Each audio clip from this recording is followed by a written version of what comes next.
Nolan, I'm going to do a couple of these problems before we meet tonight just to get started, and then we can go over them again. But your first problem, problem 47, by the way, I couldn't read problem 55, but I'm going to send you another video or two before I got to leave in a little bit. Basically what we have, I think your book might write this a little differently. We'll talk about that tonight. With the trig functions, I'm going to do it with cosine, but I could equally do it with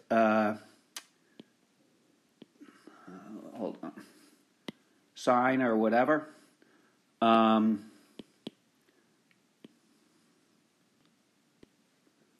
But your basic trig function is the graph of it's going to look like that, or the trig function. We can mess with our parent function, which would just be y equals cosine of x. And what do these different things mean? This really, you would say that the absolute value of a is the amplitude.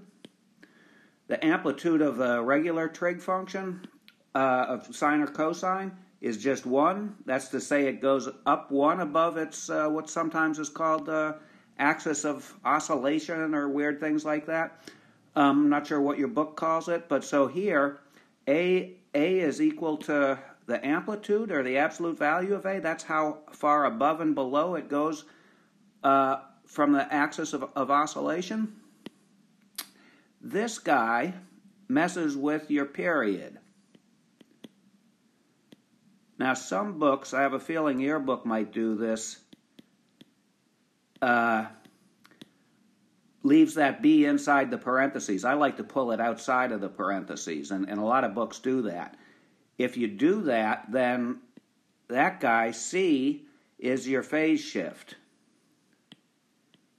It's really a horizontal shift, but when you deal with trig functions, it's often called a phase shift. And that is your vertical shift.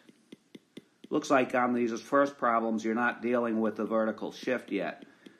So here, with this problem, we've only got this, and I would say everything not including the x inside what's called the argument of the trig function to worry about.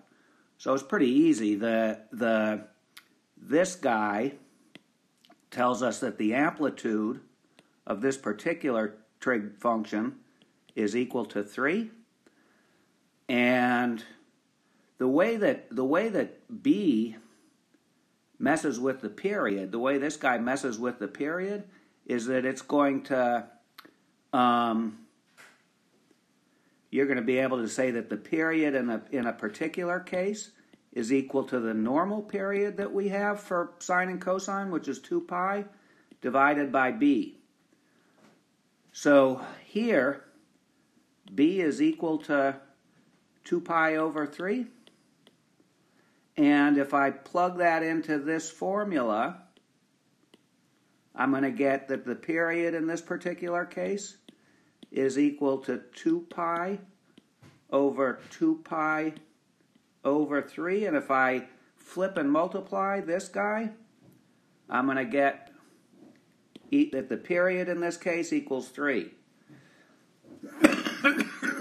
You might be graphing out stuff, in which case I can do the following.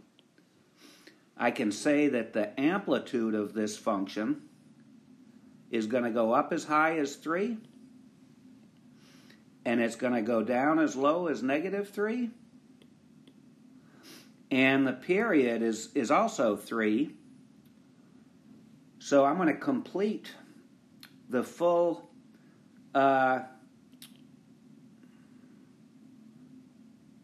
a full cycle of the trig function in 3, where x equals 3. I like to do the following, and then I'm about to end this thing. I like to say a quarter of the period. I'll do it over here. 1/4 period equals 3/4. And then I'm going to break this into 4 pieces. 3/4.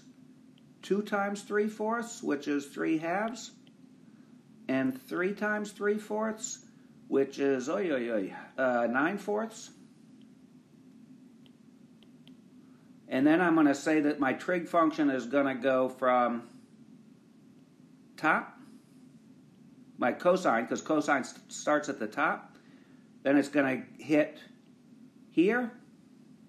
Then it's going to hit here. Then it's going to hit here.